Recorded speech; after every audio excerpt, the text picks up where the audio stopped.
Васиятнамәне гамәлдә түгел дип тану турында Галимбәков Ирек Вахит улының Минхажева Алия Радик кызына карата дәгъвасы буенча граждан эше карала. Узак вакытлар апасы белән аралашмаган инесе апасының үлеме турында ишеткәч, кинәт кенә кайтып төшә.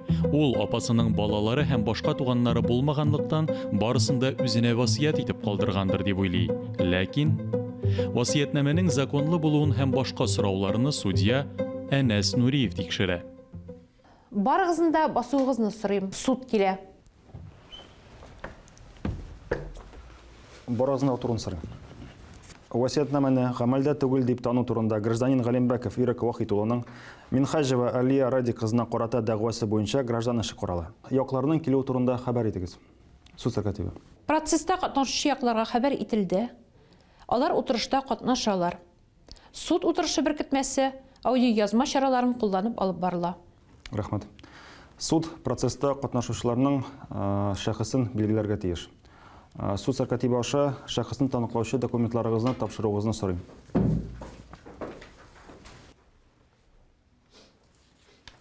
Россия Федерациясы Граждан процессуаль кодексының 163 статьясы нигезендә суд утырышы залыннан шаһитның чыгып торуын сорый.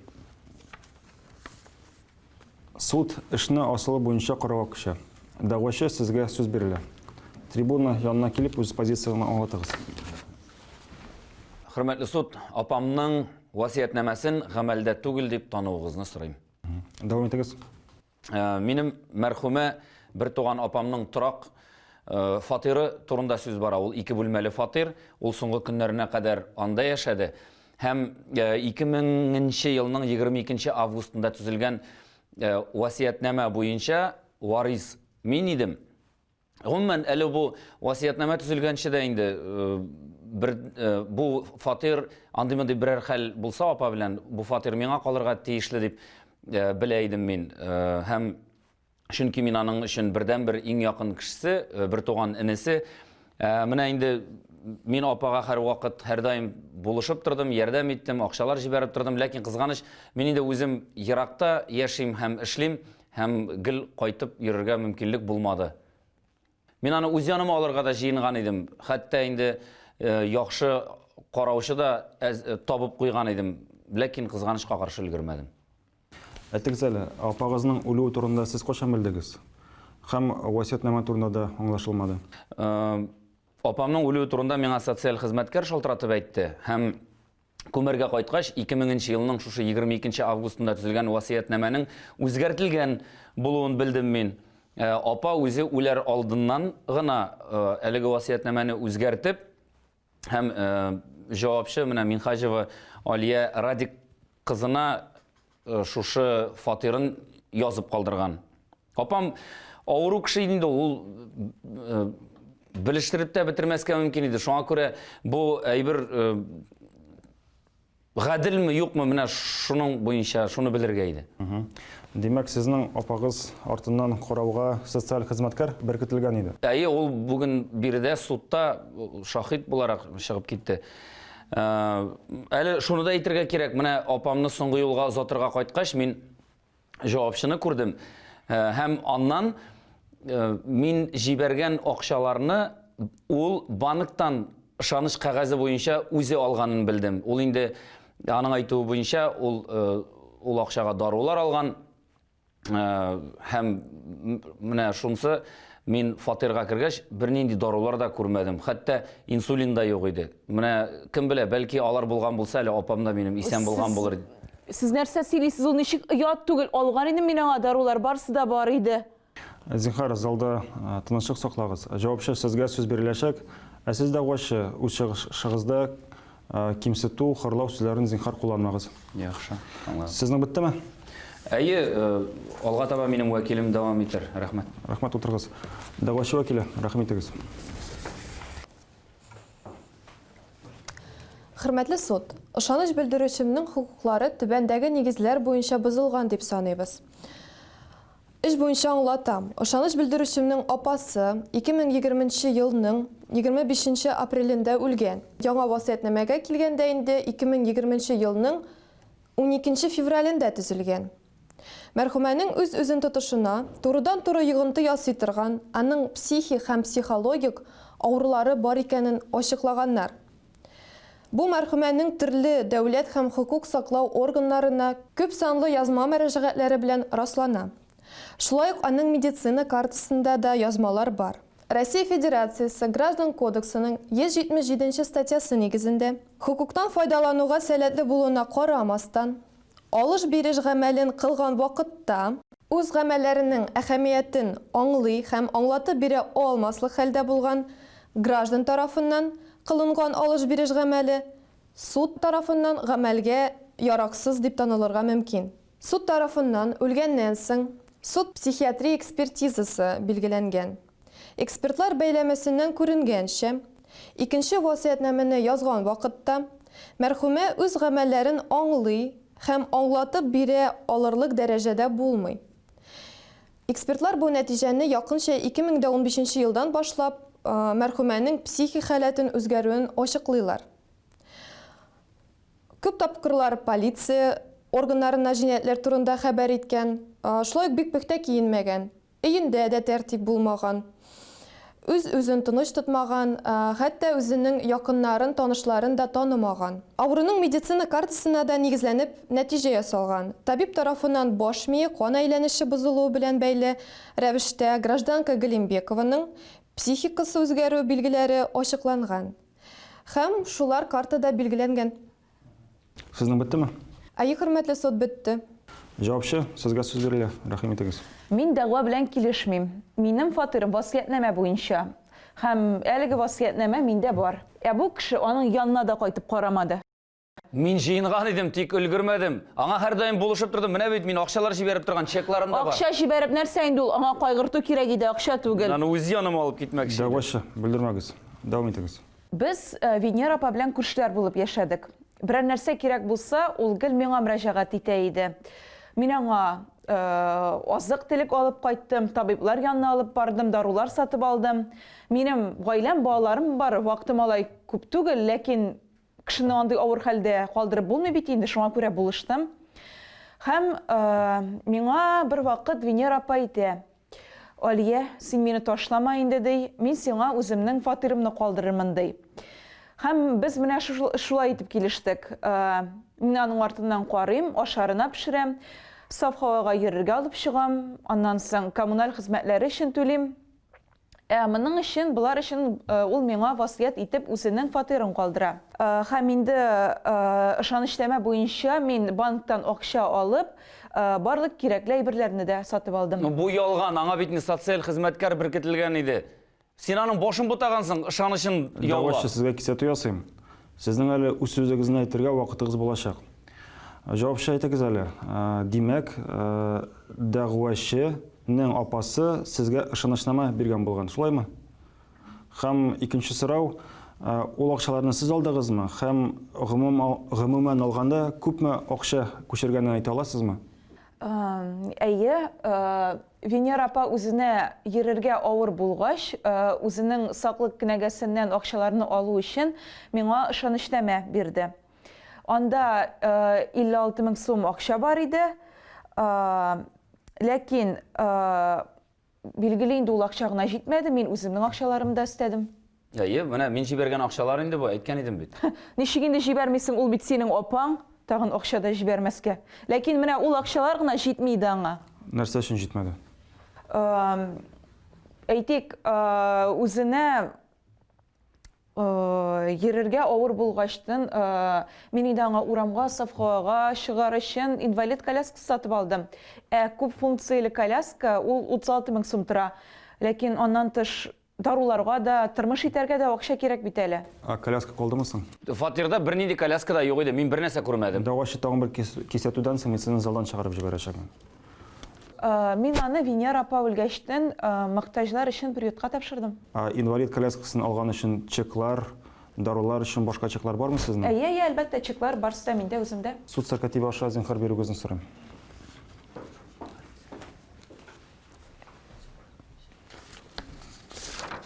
Җавапчы, тагын нәрсәдә булса истисезме? Хөрмәтле суд, сез минем вәкилемне тыңлавыгызны сорыйм. Яхшы, рәхмәт утырыгыз. Хөрмәтле суд, сүз алырга мөмкинме? Дәгъвачы сезгә сүз биреләчәк. Борчылмагыз. Җавапчы вәкил, рәхмәт итегез. Хөрмәтле суд, без дәгъва белән килешмибез. Россия Федерациясының Граждан кодексының 1130 статьясының 1 пункты нигезендә васыят итүче сәбәпләрен күрсәтмичә генә теләсә кайсы вакытта үзенең васыятнамәсенә үзгәрешләр кертергә яки васыятнамәне юкка чыгарырга хокуклы. Васыятнамәгә үзгәрешләр кертү яки юкка чыгару өчен беркемнең дә шул исәптән васыятнамәдә варис итеп күрсәтелгән затларның да ризалыгы кирәк түгел. Кулыбызда васыят итүченең үзенең алдагы васыятын юкка чыгара торган тиешенчә төзелгән васыятнамә бар. Әлеге документ нотариус тарафыннан расланган. Васыятнамә язган вакытта Галимбекова Венера Вахитовна эшкә сәләтле дип билгеләнгән. Суд аны эшкә сәләтсез дип танымаган. Ул үз гамәлләренең мәгънәсен аңлый һәм аңлатып бирә торган хәлдә булган. Ышаныч белдерүчем мәрхүмә белән барлык килешүләрне үтәгән, аны бушлай гына караган, үз вакытын аның белән уздырган. Без эксперт нәтиҗәләре белән килешмибез. Бары тик диагнозларга һәм дәүләт органнарына мөрәҗәгать итүләргә генә таянып, нәтиҗә ясарга ярамый. Васыятнамәләрне таныклау, нотариус тарафыннан яшерен васыятнамәне кабул итү, яшерен васыятнамәне ачу һәм игълан итү буенча методик тәкъдимнәрнең 8 пунктын нигезендә васыят итүче эшкә сәләтлелеге икәнен нотариус белән васыят итүченең әңгәмәсе аша ачыклана. Әңгәмә вакытында нотариус васыят итүченең җавапларының адекватлыгын ачыклый. Һәм шуның нигезендә гражданның үз гамәлләренең асылын аңлау мөмкинлеге турында нәтиҗә ясый. Безнең очракта бу процедура тулысынча узылды. Җавапчы вәкиле, сездә тагын өстәмәләр бармы? Хөрмәтле суд бар. Васыят итүче васыятнамәне расмиләштергәндә эшкә сәләтле иде.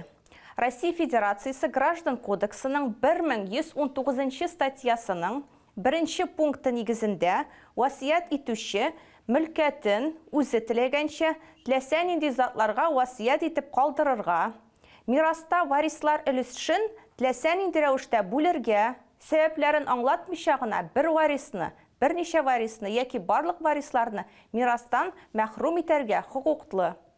Югарыда бәян ителгәннәр нигезендә, хөрмәтле суд, без дәгъвачының таләпләрен канәгатьләндерүдән баш тартуыгызны сорыйбыз. Аңлашылды. Утырыгыз, рәхмәт. Рәхмәт. Дәгъвачы кабат чыгыш ясарга теләгән иде. Өстәмә бар. Рәхим итегез. Минем менә шул инвалид коляскасы буенча әйтәсе килгән иде. Чекларны дип әйттеләр бит. Ул чекларны бит инде һәр бүгенге көндә таныш белешләрдән дә, аннан-моннан да ясатырга мөмкин. Ул бу әгәр дә ул булган булса, күрсәтсен ул инвалид коляскасы. Ул юк бит. Аны бит беркем күрмәгән. Һәм шунысында теге үзегез белгәнчә, апа бит инде акылы белән акыл да шуның кадәр генә инде, картлык та бар бит инде. Һәм аның акылын бутап теләсә нинди документка кул куйдырырга мөмкиннәр иде. Шуңа күрә мин, хөрмәтле суд, шаһидны, апамны карарга беркетелгән социаль хезмәткәрне чакыруыгызны сорыйм. Яхшы, аңлашылды. Утырыгыз. Шаһидны залга чакырыгыз. Трибун артына рәхим итегез. Үзегез белән таныштырыгыз. Хөрмәтле суд, мин Магазова Гөлсинә Рашид кызы, социаль хезмәткәр булып эшлим. Галимбекова Венера Вахитовнага беркетелгән идем. Атнага 2 тапкыр мин аның янына килеп, азык-төлек китерә, урамга чыгып йөртә, уколлар ясый идем. Башка вакытта аның белән кемдә булса була идеме? Бу сорауга бик ышанычлы итеп җавап бирә алмыйм инде. Тик бер вакыт мәрхүмә янына өенә килгәч, җавапчы белән бергә кухнада торт белән чәй эчеп утырганнарын күрдем. Аңа торт ашарга ярамый. Диабет белән авырый иде бит ул. Мин бу турында җавапчыга да әйттем. Дарулар да күп ичте инде ул. Култык таяклар белән йөридер. Сез култык таягы дип әйттегез. Менә җавапчы әйтә, ул коляскада йөргән ди. Сез колясканы күрдегезме? Юк, күрмәдем. Ничек инде күрмәдегез? Күрмәдем. Алган идем мин аңа коляска сирәк килгән, шуңа Юк күрә инде, күрмәгәнсез. бер нинди колясканы да күрмәдем, бер нинди күрмәдем. Эшнең асыл буенча тагын нәрсә әйтегез? Шулай ук җавапчының Венера Вахитовнаны таксида алып кайтып, фатирына кадәр озатып куймыйча, китеп баруын күргәнемне дә истисем килә. Миңа аны үземә күтәреп, диярлек алып, керергә туры килде. Бу бит инде хөрмәтле суд тәртипсезлек, кайгырту түгел. Ул сезгә берәр нәрсә әйттеме соң? Мин сорамадым, ул минем эшем түгел. Якларның шаһиткә карата сораулары бармы? Юк, хөрмәтле суд. Юк, хөрмәтле суд. Рәхмәт. Рәхмәт. Утырыгыз, зинһар. Шуның белән эшне асылы буенча карау тамамланды дип игълан итәм. Судта фикер алышуга күчә. Яклар, дәгъвачы. Хөрмәтле суд, җавапчы вәкиленә соравыбыз бар иде. Сорау булгач, суд кабат эшне асылын буенча карауга күчә. Рәхмәт итегез. Җавапчы вәкиле, гражданка Галимбекованың эшкә сәләтлеге турында тышкы билгеләр буенча гына нәтиҗә ясалган булып чыктымыни? Әйе, шул вакытта васиятнамәгә дә нигезләндек. Рәхмәт, хөрмәтле суд. Рәхмәт, торгыз. Шуның белән судта фикер алышуга күчәбез. Дәгъвачы вәкиле, рәхмәт итегез. Хөрмәтле суд, таләпләребезне хуплыйбыз. Җавапчы вәкиле элегрәк телгә алган нигезләмәнең 8нче пункты нигезендә суд тарафыннан эшкә сәләтсез дип табылмаса да нотариуска мөрәҗәгать иткән вакытта үз гамәлләренең мәгънәсен аңлый һәм аңлатып бирә алуына комачаулый торган хәлдә, мәсәлән, авыру нәтиҗәсендә булган граждан исеменнән васыятнамә расланырга тиеш түгел. Аңлашылды. Утырыгыз. Җавапчы вәкиле. Хөрмәтле суд, таләпләрне канәгатьләндерүгә каршы киләбез. Аңлашылды. Суд эш материалларын тикшерде. Карар кабул итү өчен киңәшмә бүлмәсенә китә.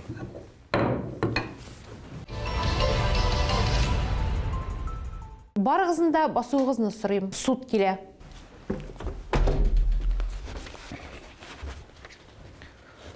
Россия Федерациясе исеме белән карар игълан ителә. Суд карары. Дәгъваны канәгатьләндерергә Венера Вахит кызы Галимбеков тарафыннан Алия Радик кызы Минхаҗева файдасына язылган васиятнамәне гамәлдә түгел дип танырга. Алия Радик кызы Минхаҗевадан Ирек Вахит улы Галимбеков файдасына дәүләт пошлинасын түләү чыгымнарын каплау исәбенә 300 сум күләмендә акча, экспертиза үткәрергә чыгымнарны каплау исәбенә 21 мең сум күләмендә акча түләттерергә. Суд карарына 1 ай эчендә апелляция тәртибендә карар чыгарган суд аша шикаят бирелергә мөмкин. Яклар, сезгә суд карары аңлашылдымы? Әйе, аңлашылды. Әйе. Шуның белән процесс тамам. Рәхмәт.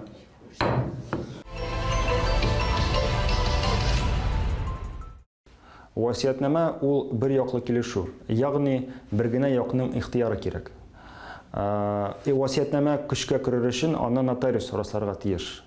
Бер яклы килешү булгачтан мирас калдыручы ул васиятнаманы теләсә кайсы вакыт гамәлдән чыгарырга мөмкин. Яисә яңа васиятнама төзеп куярга. Бу очракта элек төзелгән васиятнама үзенең көчен югалта. Бу ситуациягә килгәндә җавапчы бик уңайсыз хәлдә калды. Тормышта төрле хәлләр килеп чыга. Туганнары карамаган мирас калдыручының үлүе белән туганнар шундук табыла. Мирас калдыручына туган булмаган кеше караган очракта шулай ук нотариус аша гомер буе карап тәрбиядә тоту турында шартнама төзү иң кулай вариант. Ягъни договор пожизненного содержания с иждивением.